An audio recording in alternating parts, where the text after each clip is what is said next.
I'm sitting next to him, so he looks way better by comparison. Yeah. We made sure we have a clear shot of him. Oh, that's nice. Well, if it was any colder, it would be icy.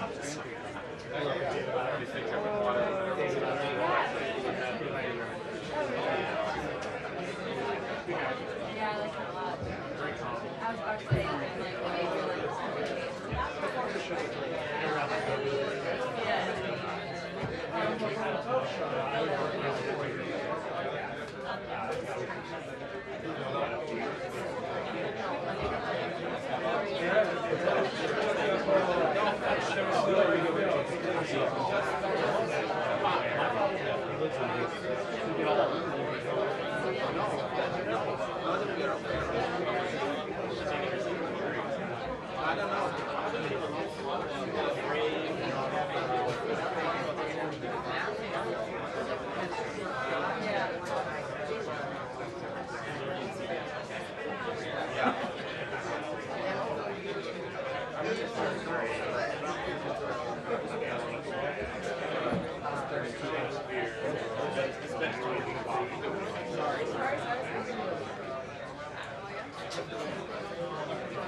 Under your feet. Yeah, that one, it doesn't really work. There's not space for it. Thank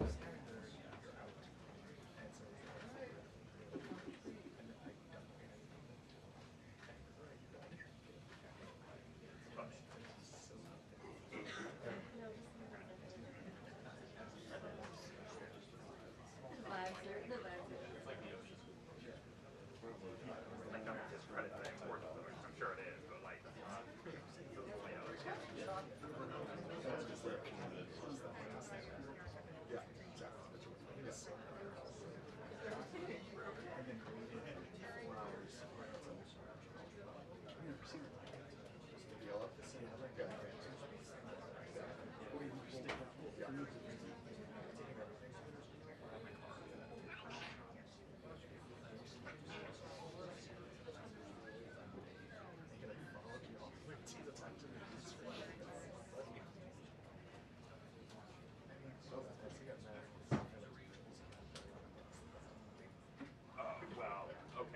Because he was being yeah, but still escalated that.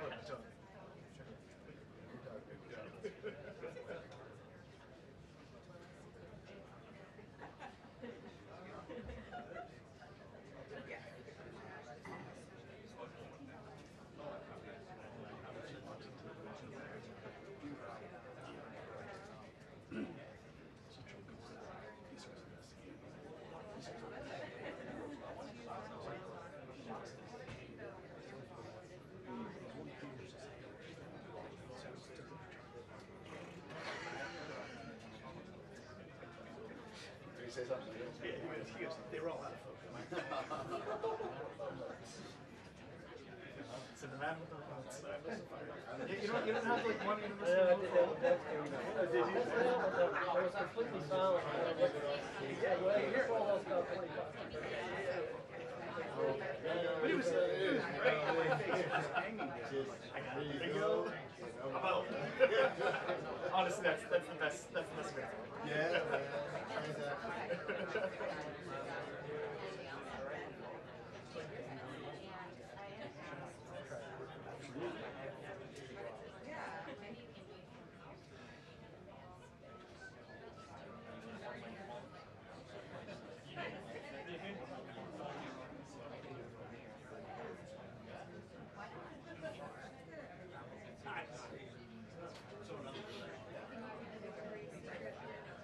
Hair blowing.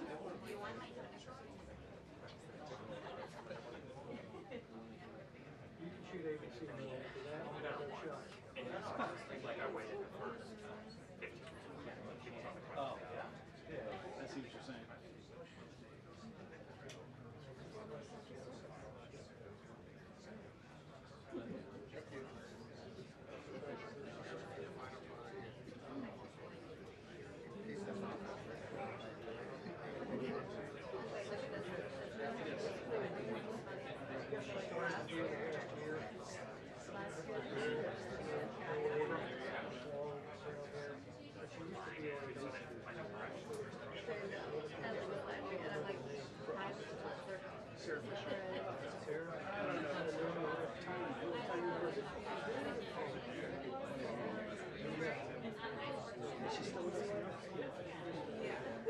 She's more fine.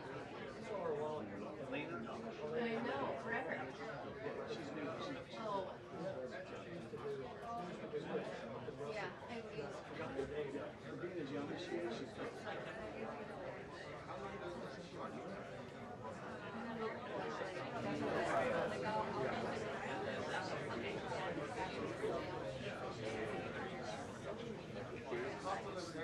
And now you're not.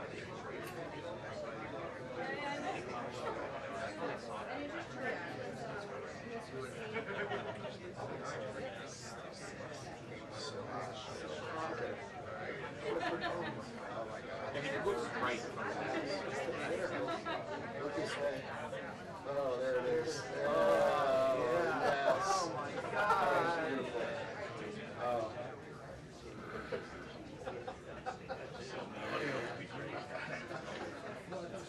His fault is so handsome. Can we post that to your fan page? Complaining to your each individual DOP. Getting email.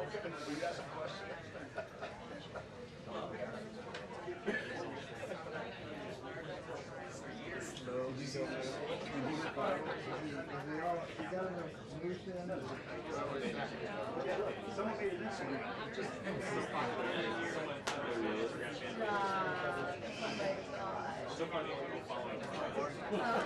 It's just us. Usually they'll say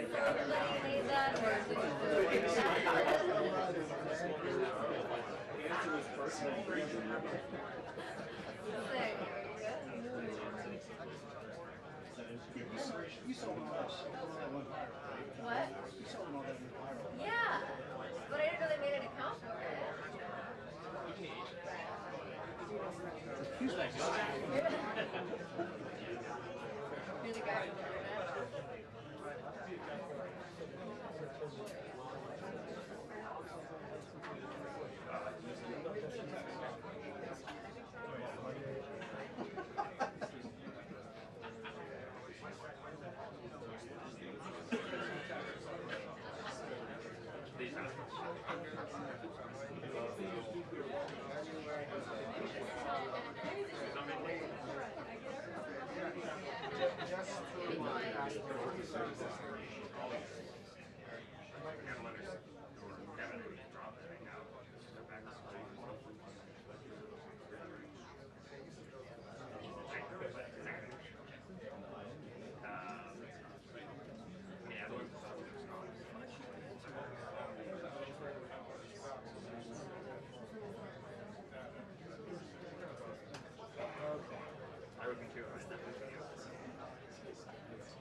He does like 8 spoken.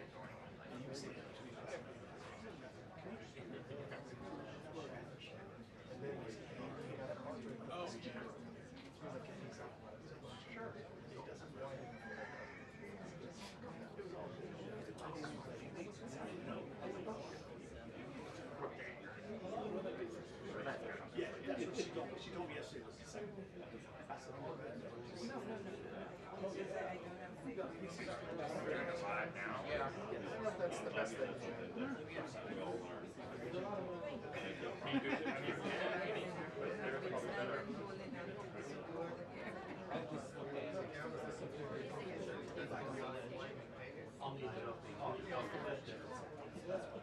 You're okay?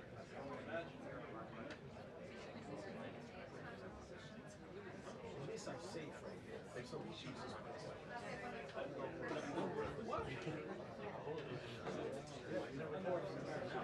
Oh, yeah. Last payment. That makes sense. Yeah.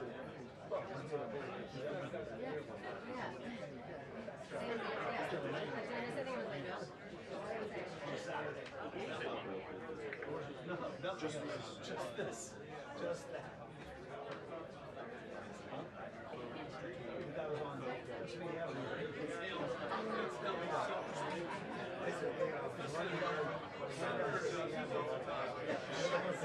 Yeah, like when I were like, so if we're here, I was here, and I made it seem even worse. They ran your same I didn't even know that. Was it a prank? They ran mine online. It's bulletproof. Yeah, well, okay, what is it? Was it just very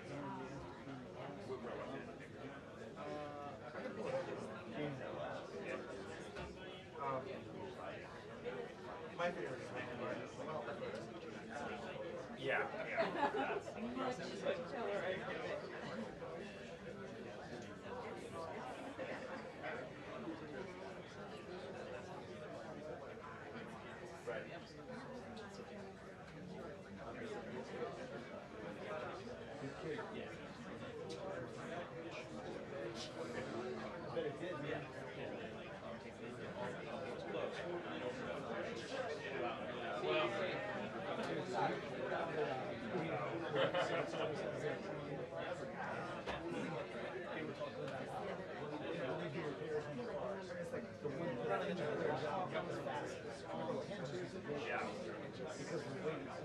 But you need one here in Ohio or somewhere. my favorite thing is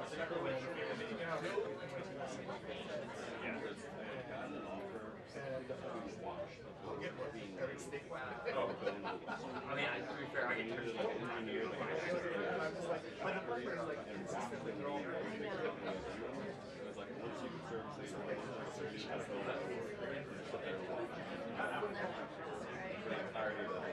Wow.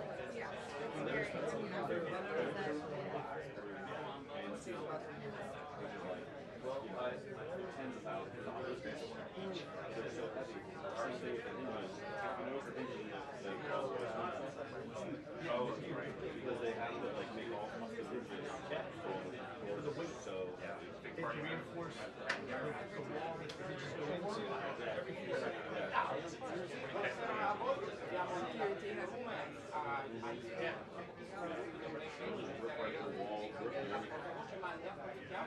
Per darvi alcuni aggiornamenti. Intanto il commissario europeo Sefcovic si trova qui a Washington da alcuni giorni appunto per trovare una soluzione dei dazi. Trump per lui la cosa è che già al 30% però ci possono essere delle aperture, per esempio non chiede che l'Europa compri più energia, più gas liquido, ma anche per esempio che diminuisca e renda più facile la vita delle grandi tecnologie o Excel per esempio, ma poi se non siete d'accordo abbiamo è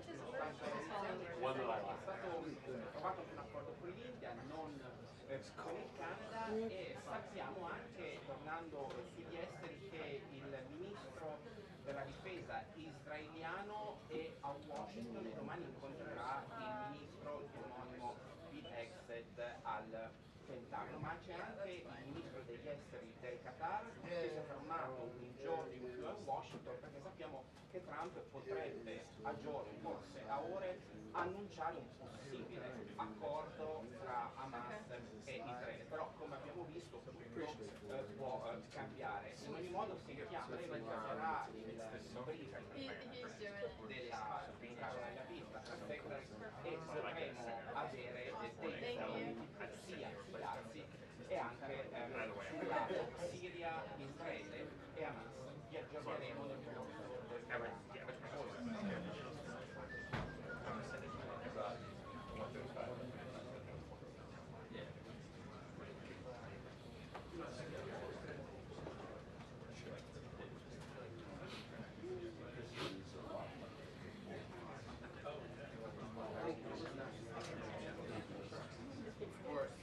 It work out? Yeah. Okay. Okay. Can you start back in here? Thank you. Yeah. Can you? I can send there, but I'm going to block these guys. I'm happy to do whatever. Okay, okay. Cool. If you need me to lean some type of way, I can lean That's fine. in. It's just it's the ABC. It's the full need. For ABC.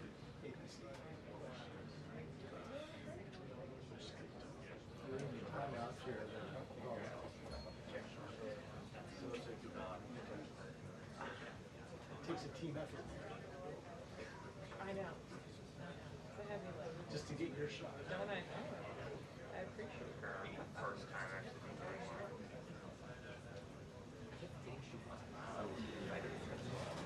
Oh, the bar. What you do with the bar?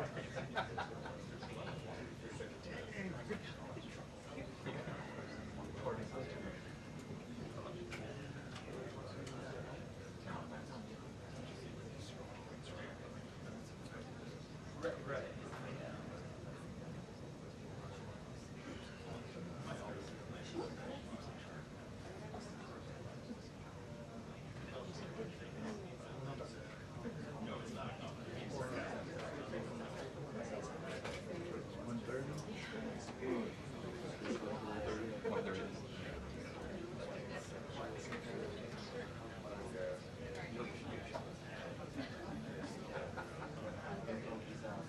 The news.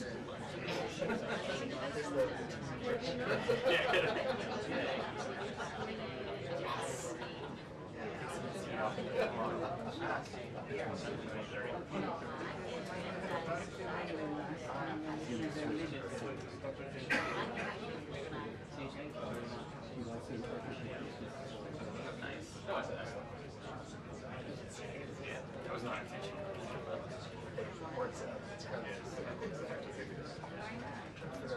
That's great.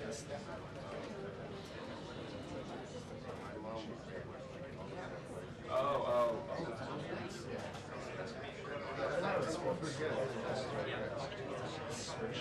Yeah.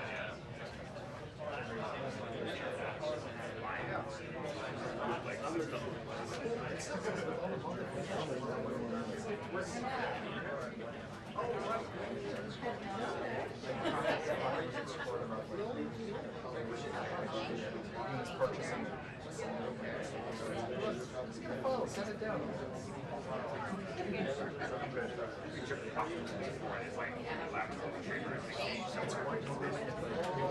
Yeah.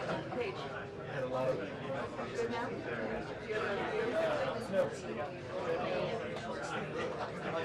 Don't walk the still. Jay's coming in. Did you see what's that?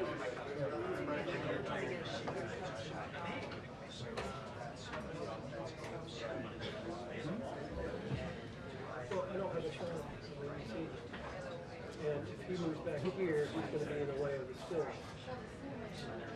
So Jay, with CNN here, is going to shoot. I can shoot there. He's going to shoot. I can shoot. That's what I'm leaning like this. If I'm here trying to get to her, if I'm sure. sitting right here. Yeah, I mean, that helps me, for sure. And when if they get after it, that'd be great. Thank you. Thanks. Appreciate it.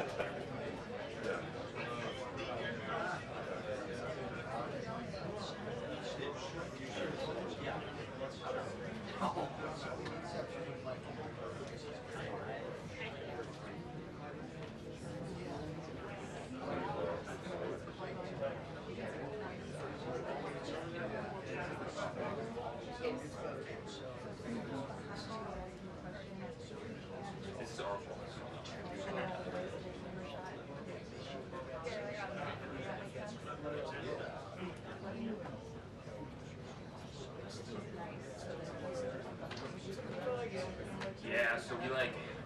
I have a personal account. And then like basically lean down, scrap all functions. What percentage came out of our like personal account. So like if I think it's 60% for which is one of those things like I did the next couple months. But it tends to we like very careful. Like just the gold version? No. So it's pretty, it's almost always like 50 cents all the stuff is very expensive. But we do our percentages like right now. That way. Yeah.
Right. Doing great. See who I'm sitting next to? I mean, I saw you. That's all that matters. Yeah. I stick out like a sore thumb sitting next to you. Our next feature. Yeah, your turn to shine. It's gonna be out. You said logo, so yes, it's too good stuff. The people want to know. Shoulders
You know what?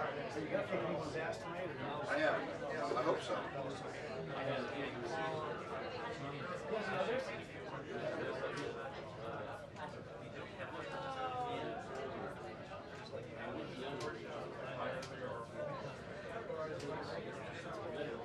Do you ever get guys that say that are really good?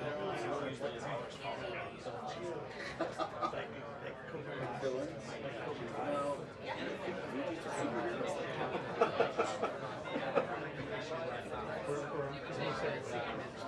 I have every single martial arts I know. Yeah.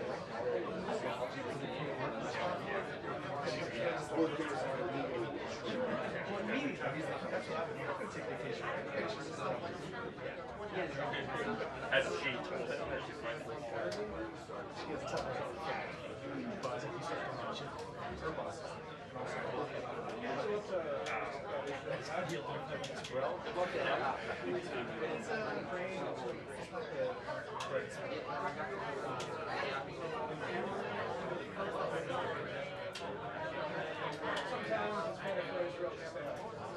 Feels like they're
my God.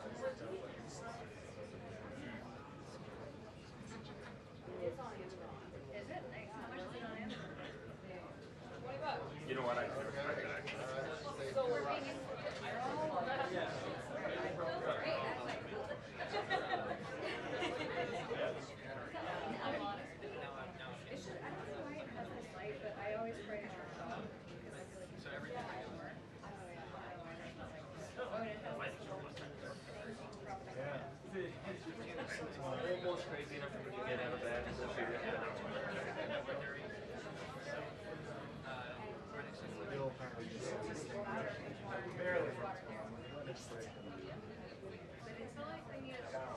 He's got a good feel.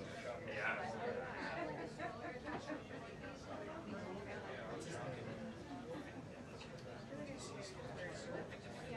I've seen Oh, I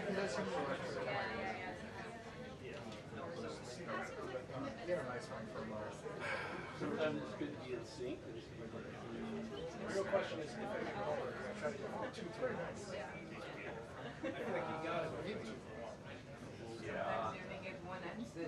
Yeah, but if you don't go for 2 and other people get 2 or 3, you feel like a dummy. Like, everyone's going for 2 and like, you only get 1. Those jobs don't get done. You gotta just keep going.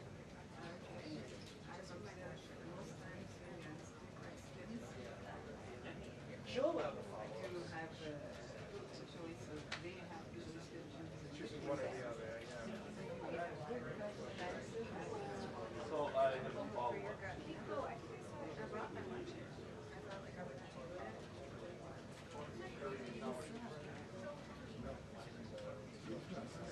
As we all should be right now.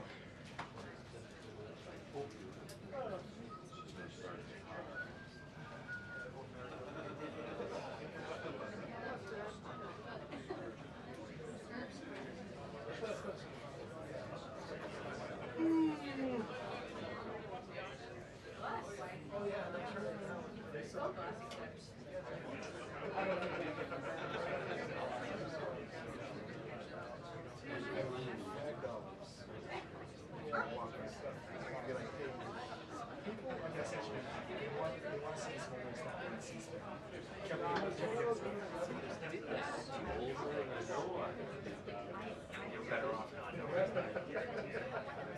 I mean, as far as nicknames go, that's pretty solid.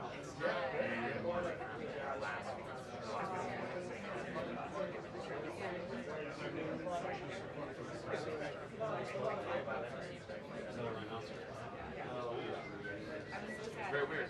So you're saying I should like not wear shit together. Yeah, yeah. They're gonna be looking at you. Still adds to it. Something like it's good time.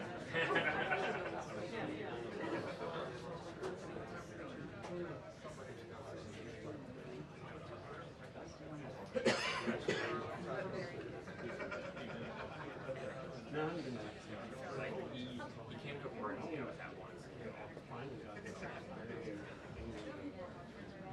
And he's nice.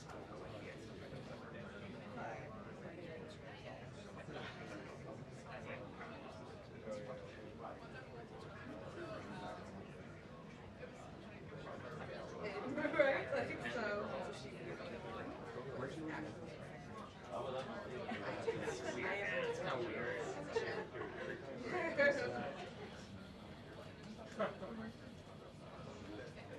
I didn't realize Anna.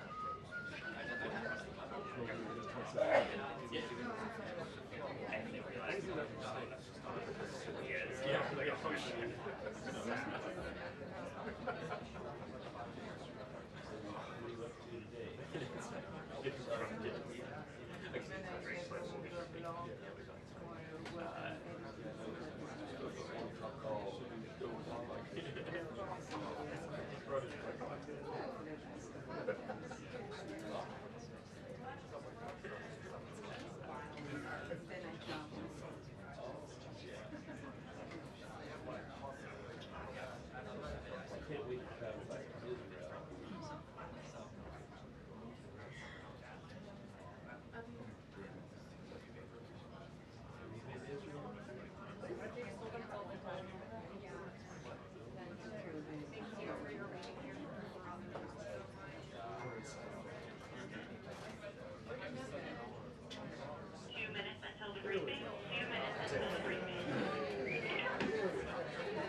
I'm ready.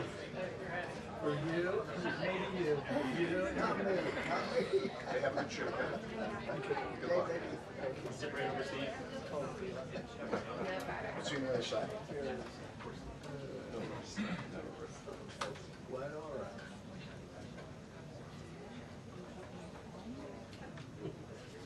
Trump will come out.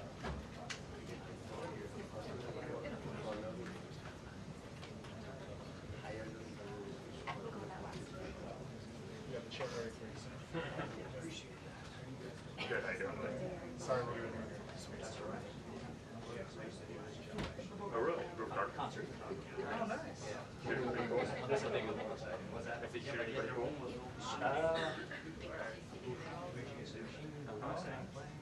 Bigger pop. Yeah. What a life it's been. One mosh pit to another. That's right. Yeah, that's it. There we go. The pyrotechnics are usually less exciting than that. Sometimes. I was gonna say. Yeah.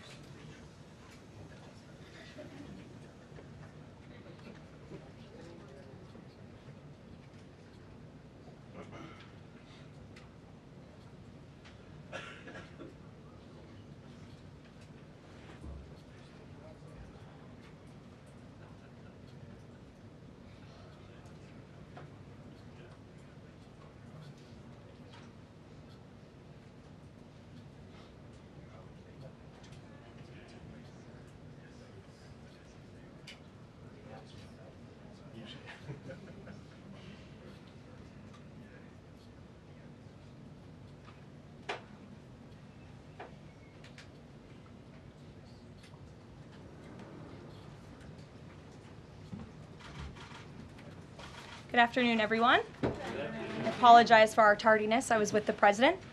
Let me begin with a few scheduling announcements today. President Trump will travel to Scotland, where he will visit both Turnberry and Aberdeen from July 25th to July 29th. During the visit, President Trump will meet again with Prime Minister Starmer to refine the great trade deal that was brokered between the United States and the United Kingdom. And the President and the First Lady will travel to the United Kingdom for an official state visit from September 17th to September 19th later this fall.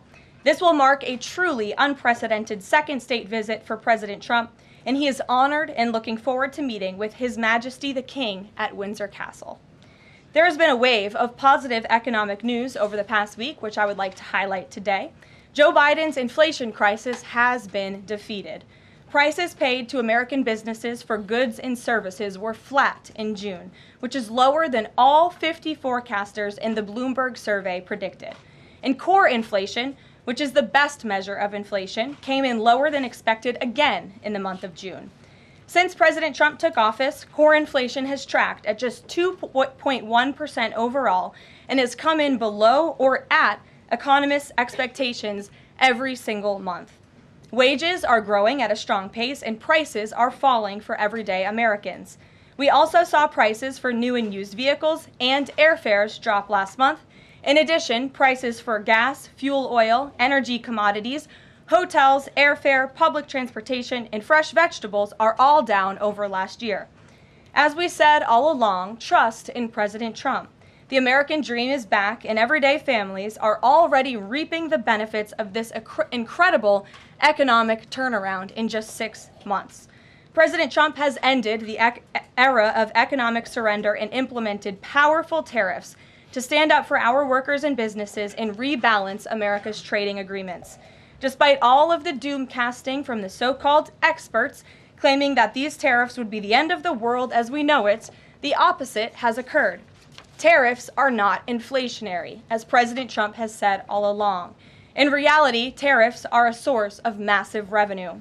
We're seeing trillions of dollars in private investment pour into our country right now because the companies around this world want to make their products right here with American labor and not have to pay any tariffs at all. Customs and tariff revenue has already totaled more than $113 billion since President Trump entered office, helping to lead a budget surplus in June for the first time in nearly a decade.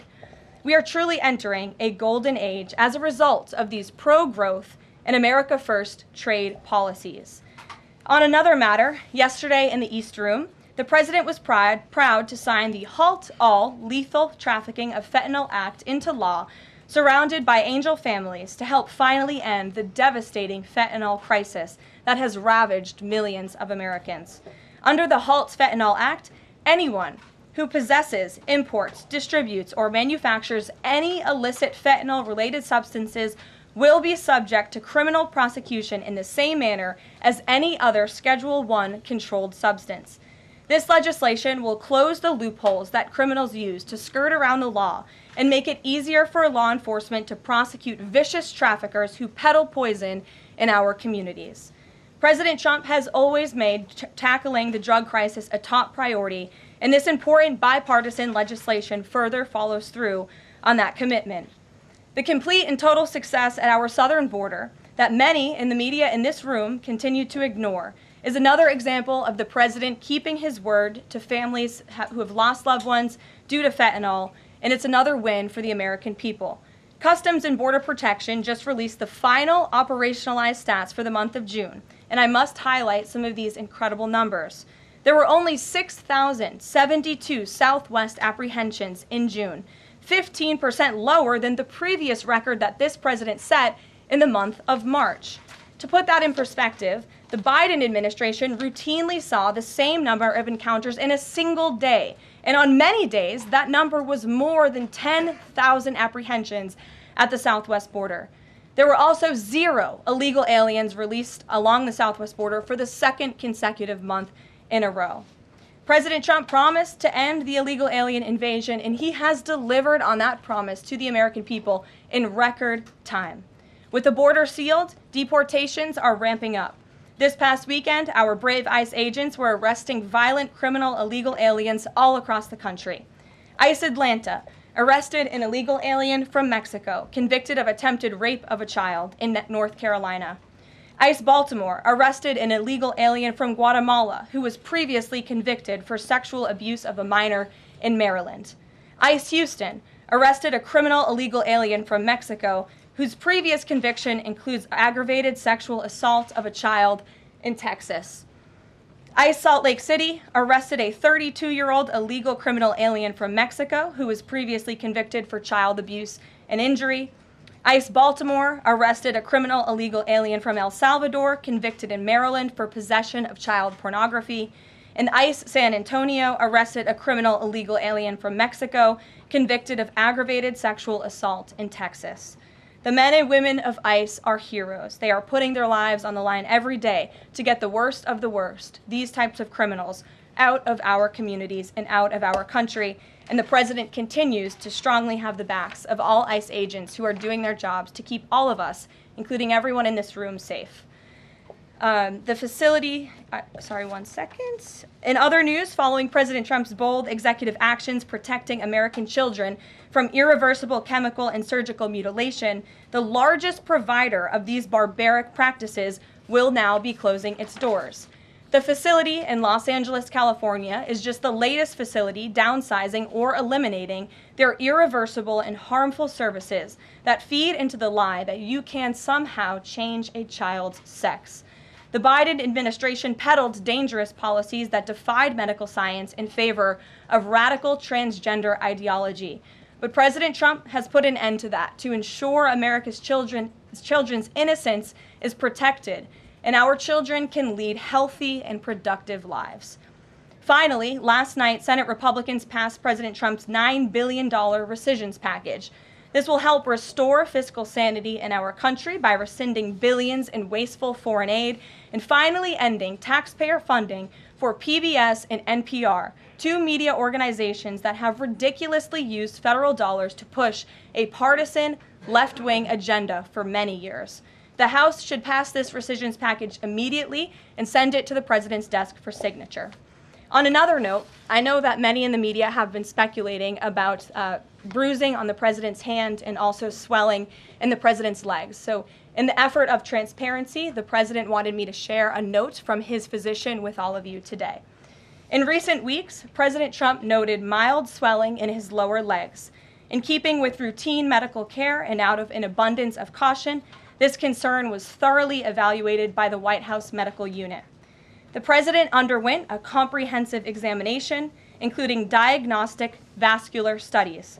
Bilateral lower extremity venous Doppler ultrasounds were performed and revealed chronic venous insufficiency, a benign and common condition, particularly in individuals over the age of 70.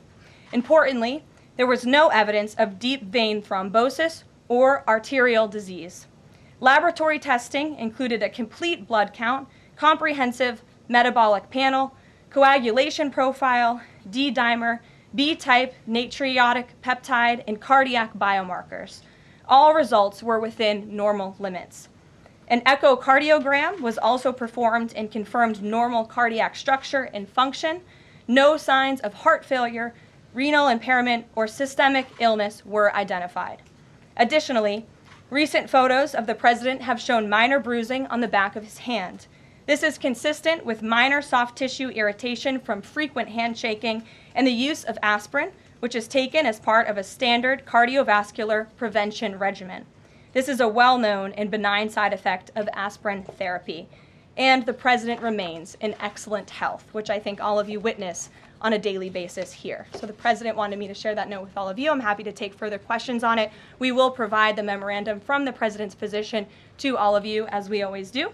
And we'll get to questions. Here in our new media seat, we have Frank Corva, who's the White House correspondent for Bitcoin Magazine, which comes at a timely week with crypto legislation moving across Capitol Hill. So why don't you kick us off, Frank, and thanks for being with us. Thank you so much. We appreciate it, Ms. Leavitt. Sure. I was curious to hear if the president was in favor of removing any and all language around central bank digital currencies from the Genius Act, maybe as a means to get it across the line and get it on his desk. And then my second question was about something the president spoke about in this room. He talked about a $600 de minimis tax exemption for Bitcoin and other crypto spending. So I was just wondering if you could comment on those. Sure. Well, the president did signal his support for a de minimis exemption for crypto, and the administration continues to be in support of that. We are definitely receptive to it to make crypto payments easier and more efficient for those who seek to use crypto as simple as buying a cup of coffee. Of course, right now that cannot happen, but with the de minimis exemption, perhaps it could in the future, and we will continue to explore legislative solutions to accomplish that. As for the central bank digital currency and the Genius Act, which you noted has passed through Congress and will be sent to the president's desk. I believe the House is voting on it. If they haven't, they should be passing it. We know we have the votes, and we expect it to get to the president's desk, and we are planning a signing ceremony tomorrow afternoon. All of you will get more details on that. This piece of legislation is going to make America the crypto capital of the world, and that's what the president promised. As for a central bank digital currency, the president opposes that. He made that promise to the American people on the campaign, and while it's not in this specific piece of legislation, he did sign a January executive order banning a central bank digital currency. The administration supports Congress's efforts to codify that executive order into law, and I believe there will be future pieces of legislation in regards to crypto that will be moving through Capitol Hill. The president looks forward to signing them, and he looks forward to the signing ceremony this afternoon. So thank you for being with us today. Sure. Jackie. Thank you, Karoline. There's been a lot of discussion about the Epstein files and the president's comments yesterday calling it a hoax. Can you clarify which part of the Epstein hoax is the hoax part? The president is referring to the fact that Democrats have now seized on this as if they ever wanted transparency when it comes to Jeffrey Epstein, which is an asinine suggestion for any Democrat to make. The Democrats had control of this building, the White House, for 4 years, and they didn't do a dang thing when it came to transparency in regards to Jeffrey Epstein and his heinous crimes. It was this president who directed the Department of Justice and the Attorney General to do an exhaustive review of all files related to Jeffrey Epstein, which they did. The Attorney General and the FBI, led by Pam Bondi, Dan Bongino, Kash Patel, these are great patriots, some of the most trusted voices in the Republican Party movement. It's part of the reason the president appointed them to these high law enforcement positions, and they spent many months going through all of the files related to Jeffrey Epstein, and they concluded what they found in that memo, which they drafted and they released. And so the president has been transparent. He has followed through on his promises to the American people, but he doesn't like to see Democrats and the mainstream media covering this like it's the biggest story that the American people care about. The president has been working so hard this week. On Tuesday, he went to Pennsylvania, where he secured $90 billion in investments for the Commonwealth, for the people of that state. After that, he came back to the Oval Office at 8 p.m. He went in there to whip votes to get the Genius Act signed into law. And because of his efforts, that bill is now going to be signed and passed. The following day, yesterday, he meets with a foreign leader, the King of Bahrain, to secure more investments into this country. And then yesterday afternoon, the president is in the East Room of the White House mourning with parents who have lost their children because of fentanyl, signing a bipartisan piece of legislation. And not a single cable network in this country took that event live and covered that event like they should. Those are the issues the president cares about. What could be more important to the American people than helping families who have lost their children? Those are the issues this president is going to remain focused on. I understand he wants to move on from this story, but you do have some prominent figures, including the Senate Majority Leader, the House Speaker, voicing support for the files to come out. Representative Massey collecting signatures that would force a discharge petition for a vote on the floor for this.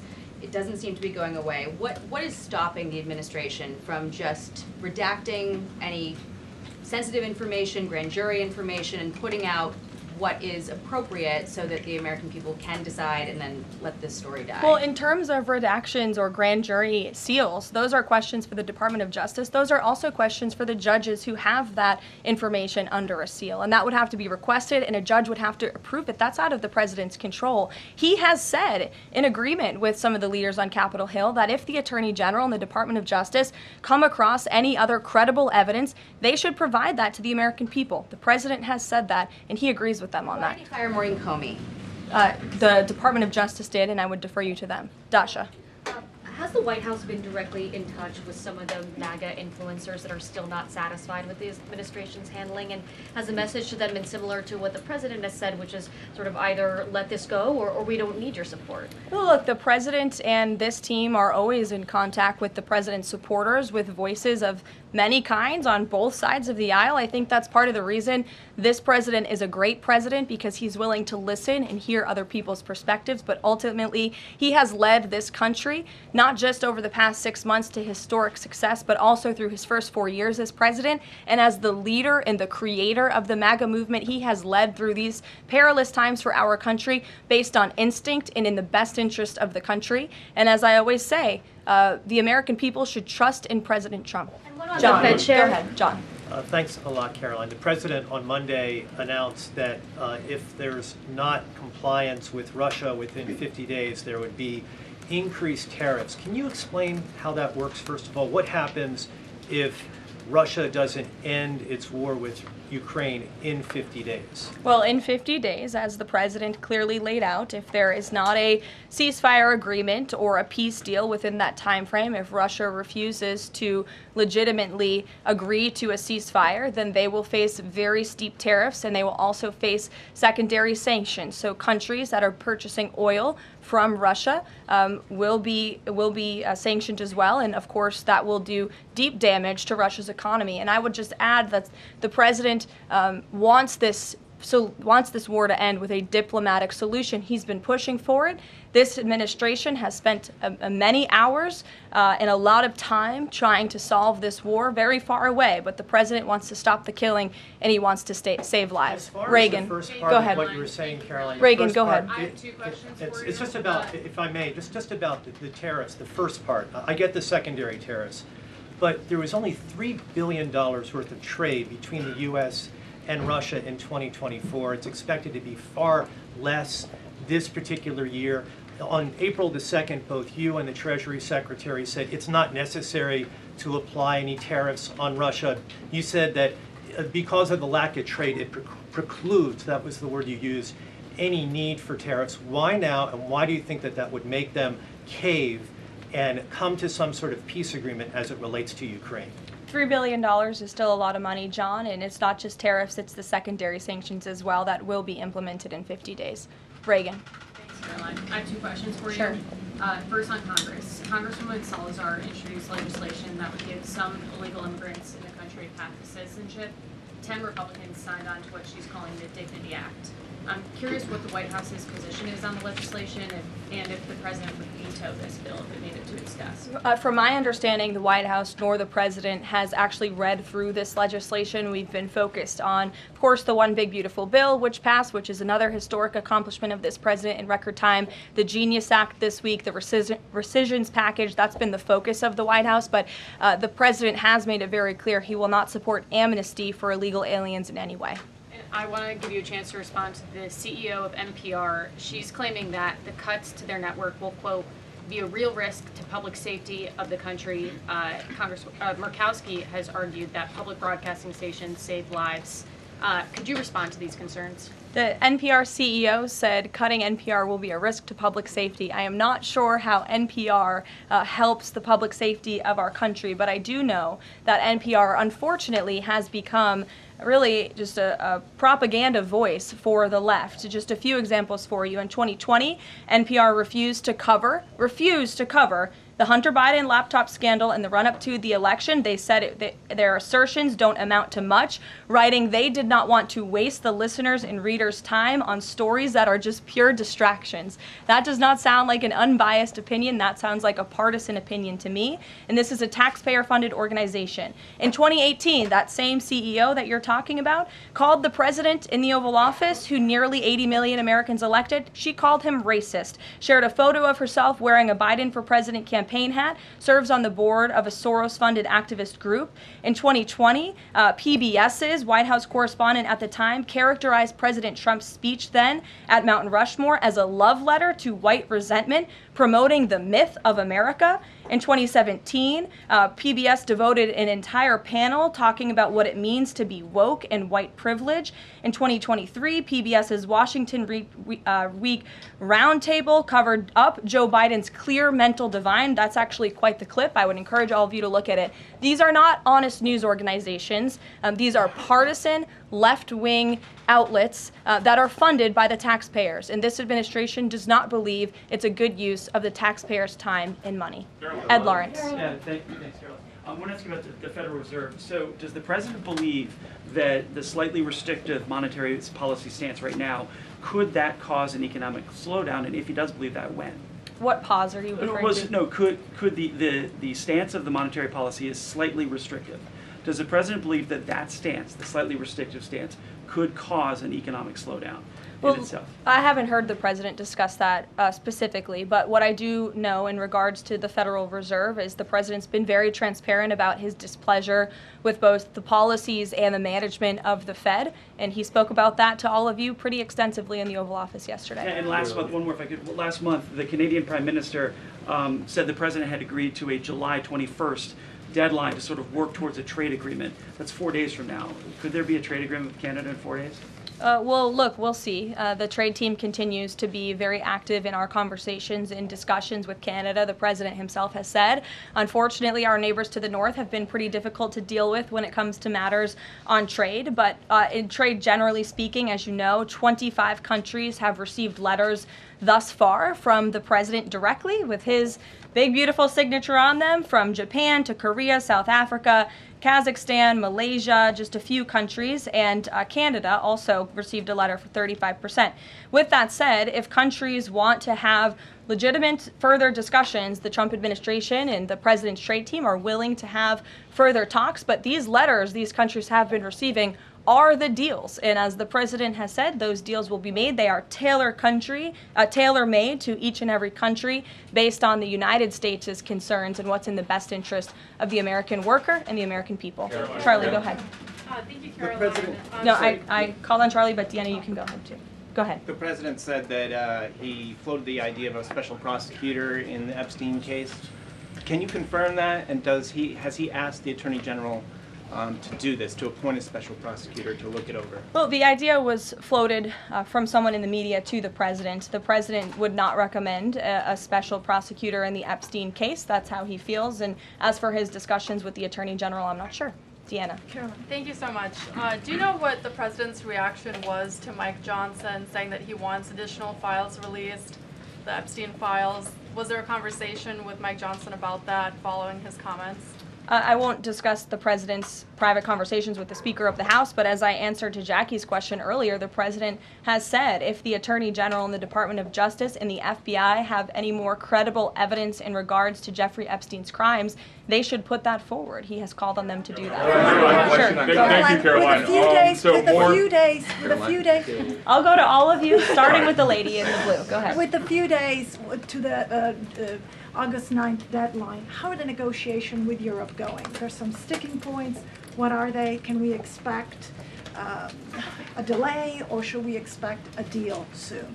Well, I believe the deadline is August 1st. As for the European Union, they continue to be very eager in negotiating with our country for obvious reasons on ways to lower their tariff and their non-tariff barriers that we have long said harm our workers and our companies. So the president's trade team continue to be in talks with the European Union. Would he accept, or would he put forth a postponement of the August 1st? He's already said he will not.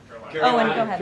Good afternoon, Caroline. In Gaza today, Holy Family Catholic Church was struck by an Israeli shell. Yes. 3 people were killed, 10 wounded. What is the president's reaction to that church coming under fire? It was not a positive reaction. He called Prime Minister Netanyahu this morning to address the strikes on that church in Gaza, and I understand the Prime Minister agreed to put out a statement. It was a mistake by the Israelis to hit that Catholic church. That's what the Prime Minister relayed to the President, and you should look at the Prime Minister's statement that will be coming out. Steve, go ahead. Back to your letter that you read at the beginning. Sure. The President, you said mild swelling in his legs. Yes, sir. Is it causing him any discomfort? How are you treating it? Nope. No discomfort from the president at all, and you probably all see that on a day-to-day basis. He's working around the clock. As for the treatments, I can defer to the president's physician, and we'll get you this letter. I think it will answer all your questions. There are reports that a Chinese-born banker who works in Atlanta for Wells Fargo is being prevented from leaving China. Has the president, is he going to bring this up with President Xi? Are you aware of the case? I'm not aware of the case, but I'm sure our National Security Council team is. Steve will get you some answers on that. Thank you. Kristen. Thank you, Caroline. 2 questions. So the first is that President Trump said that the Attorney General only gave him a brief overview of what was in these Epstein files. Does he have knowledge or an understanding of what is in the files related to Epstein that have not been released? Not to my knowledge, and that's a question for the Attorney General, as I said, and the President has told the Attorney General if they have any more credible evidence, they should release it. Is that evidence, would she have to run that by the President before she released it? I don't think so. He said if she has any more credible evidence, she should release it. Your Honor. Go ahead. Thank you. Go ahead, yes. Great. Thank you, Caroline. 2 questions. One, today... And you can go ahead, Andrew. Don't worry.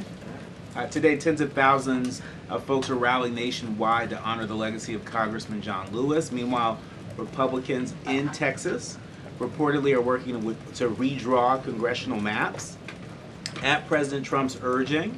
How is President Trump reconciling his call to action for Texas Republicans with the legacy of Representative John Lewis? I'm not quite sure how the 2 things are related. I think the president would agree that John Lewis served our country for many, many years. It has nothing to do with the redistricting efforts that are currently underway by Texas Republicans to add seats to their legislature. They have the right to do that. The president spoke to the congressmen and women who serve the great state of Texas about it, but it's up to them and it's up to their legislature to get that approved. And Caroline, this is the second question. Go Does ahead. the president support the Justice Department's request for just 1 day in jail for the officer convicted in Breonna Taylor's killing? And what message does he believe that sends to her family and to other families seeking justice in cases of police violence? I haven't talked to the president about that case. Go ahead. Just the president, when the president met the interim president of Syria a couple of months ago, he described him as a young, tough, attractive guy. After the latest clashes in Syria over the last few days, does President Trump still support Syria's interim president? The president still supports Syria's pathway to a peaceful and prosperous country, and you received an update directly from the Secretary of State on the ongoing situation between Syria and Israel. I spoke to him myself this morning to get an update, and as soon as the United States became involved in this conflict, we were able to de-escalate, deconflict. That seems to be continuing. Syria agreed to draw back their troops that were in the area where that clash was ongoing, and we continue to be very actively monitoring the situation. The president wants to see Syria become a prosperous and stable country, and by the lifting of the sanctions on Syria, he's giving them a real chance to do that, and he wants to see that through. Andrew, go ahead. So on Tuesday, the president told a very detailed story about his uncle, noted scientist John Trump, and Theodore Kaczynski, the late Unabomber. He said that Dr. Trump taught Ted Kaczynski. Ted Kaczynski was not identified as the Unabomber until 1996, 11 years after John Trump passed away. It would have been impossible for John Trump to have ever discussed the Unabomber with the president. So what was he talking about? And I have one follow-up. Andrew, with so many issues going on in the world, I'm a little bit surprised you would ask such a question, although I'm not sometimes coming from you, I will say, but I'm willing to give you an answer. Nevertheless, the president's uncle did, in fact, teach at MIT. He was a very intelligent professor. The president's very proud of his family. In fact, the president has a letter from his uncle on the MIT letterhead that sits in the Oval Office dining room. Maybe we'll let you see it sometime. And then Elizabeth. Caroline, one more on Elizabeth, will the go president consider pardoning Ghislaine Maxwell Elizabeth, if the Epstein case is a hoax? Okay, I'll start off with the president said last week he would not be getting involved in the New York City mayoral case.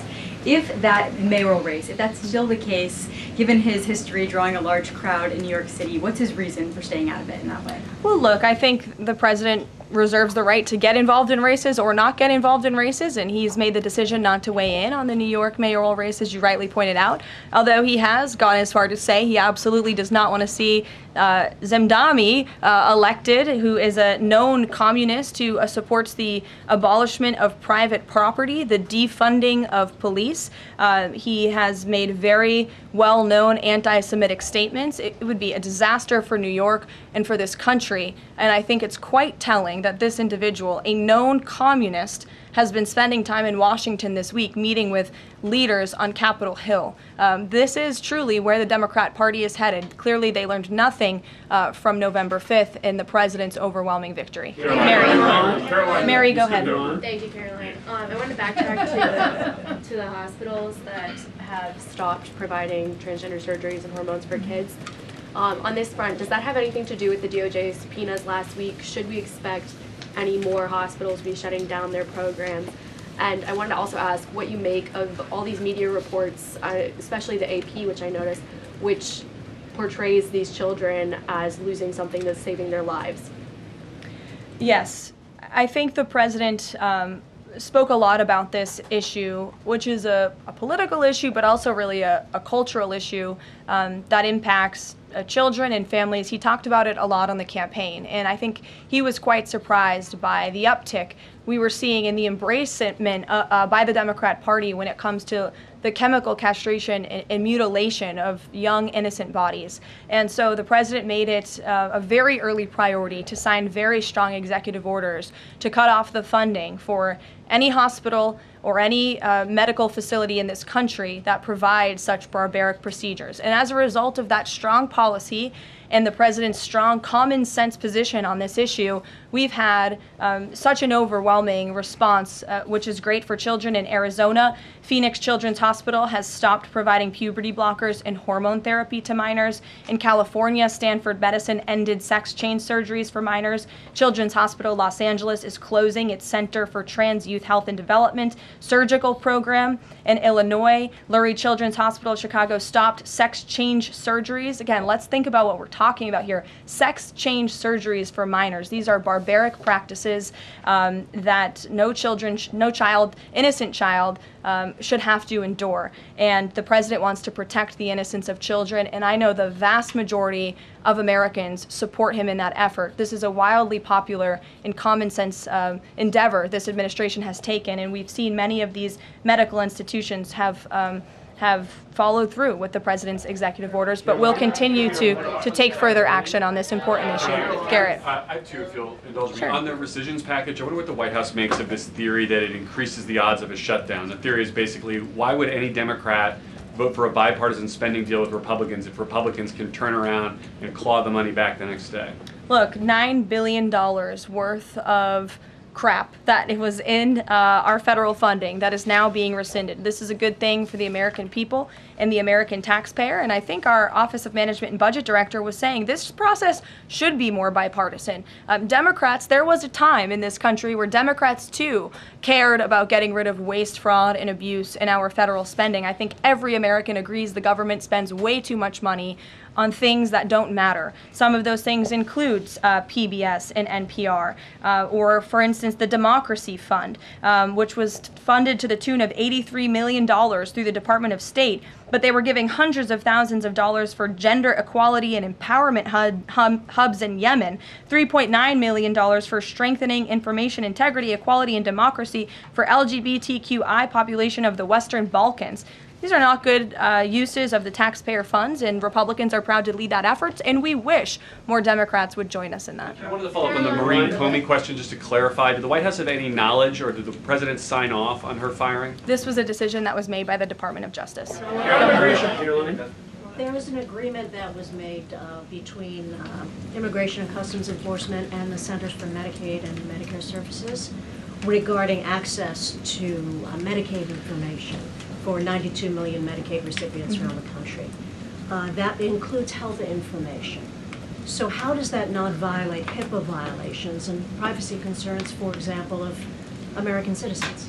I'm going to have to defer you to Immigration and Customs Enforcement on that. I'm unfamiliar with that agreement that they made. Thanks, Caroline. 2 questions. Russ Vought said today he's going to be looking into cost overruns in the Fed's renovation projects. Is there a deadline for him to come back with findings to the president? I don't believe there's a deadline the president has set for Russ Vought, but I think, again, this is a good use of taxpayers' time to look into this project that is millions and millions of dollars over budget. It's for a big, beautiful mansion for the federal chairman, reserve chairman, and I understand that it costs much more than it did the beautiful palace that many of you joined us at when we went overseas. So it's completely unnecessary, it's overpriced, and I think it's a good thing the administration, led by the president, is looking into it. If there ever were to find wrongdoing or fraud, would the president reconsidering firing Jerome Powell? Look, it's a hypothetical question. We'll see where it goes. The president spoke about how he feels on this matter yesterday. Sure. Thank you so much, Caroline. So we saw Ambassador Huckabee arrive to Prime Minister Netanyahu's trial to show his support. Does the president plan to impose any kind of sanctions against the Israel judicial system? I don't have any update for you on that or any announcement on that front. I don't believe so. Does the president believe that justice has been served in the Epstein case? Look, the president believes that he directed the Department of Justice to do an exhaustive and thorough review, and they did that. And they all agreed, the FBI director, the deputy FBI director, the attorney general, on the memo that they drafted and they released. Thank you, Caroline. Just a follow-up on Reagan's question. Representative Salazar's bill, it grants illegal aliens with legal status for 7-year increments. It also gives permanent path to residency for so-called dreamers. And, you know, President Trump and Labor Secretary Chavez, who previously co-sponsored a version of this bill when she was in the House, they've spoken about a work deal similar to the bill, I believe. What's the difference between a work deal and amnesty? Look, as I told Reagan, the president, the White House have not reviewed this specific piece of legislation. It's just not where our focus has been. But the president, for one, has been very clear he does not support amnesty. We'll go to, oh, look at some friends in the back. Brian, go ahead. You didn't show up early enough to get some good real estate up here. I love it. Any update on the auto pen? I know that there was the DOJ and some others were looking into the thousands of documents that were signed off just before Joe Biden left office. Any update on the auto pen? Yes. I'm not laughing at you. I'm just laughing at how far away you are, and you're going to need to get some microphones back there. And the auto pen investigation, yes. The White House counsel's office has launched their own investigation into former President Biden's usage of the auto pen. We have requested some documents from the National Archives, and again, as I've said many times from this podium, and the president has said as well, it's incredibly important that we get to the bottom of who really was at the tip of the spear in the decision-making process here in the White House, because former President Biden himself admitted to the New York Times, I understand he never gave interviews when he was here, but now all of a sudden he wants to give one, and he said that he did not actually review every single pardon that he signed on his way out the door. That's incredibly concerning, and I can tell you it's something this president would never tolerate. This is a president who is signing things all the time. Any document that has legal implications, this president's signature is on it because he's the one making the decisions. It does not appear that was the truth in the previous White House, and I know the American people want to receive answers on who was running the show because the decisions that were made in this place really destroyed our country, and we deserve to get to the bottom of it. Mark, in the back. Thanks. Some Christian groups are complaining that they are not able to get visas as quickly to travel to Israel, and it's been elevated to Ambassador Huckabee's station. Is the White House aware of that? Does it have any reaction to that? And is that part of the president's disappointment with Netanyahu's government? Look, I'm not aware of that, Mark, but I'm sure, again, our National Security Council is, and also the State Department. As you know, travel visas roll through Secretary Rubio's shop over there, whom we work very closely with, so we will check in on the matter. But I know overall this president and the administration do want to streamline the visa process to make it easier for both Americans who want to travel abroad and people abroad who want to come to our country the legal way. Sure. Go ahead. I was going to the gentleman above you, but go ahead, Libby, and then you can go. Sorry. Okay, two questions for you. The first is, during the Whole Nation Summit, Secretary Noem suggested there could be some changes to TSA's liquid limits. Mm-hmm. Is the president aware of that? Is that an idea that he's backing? And what would that timeline and the changes look like? Sure. I would defer you to the Department of Homeland Security, but I did see Secretary Noem's comments, and I think it's great that on day one she asked TSA, what are we doing right? What are we doing wrong? How can we make air travel more efficient while maintaining utmost security for American passengers and travelers? And I know they announced no more shoes, or you don't need to take off your shoes anymore at the airport, which I think is welcome news to all of us who travel a lot. But further guidance or decisions, of course, that's in the Secretary of Homeland Security's overview, and I would defer to her. And the other question for you is on Bondi and Burgum's trip today to Alcatraz. I'm curious what the funding is going to look like for that, and who the president does want to see incarcerated there, if it were to become.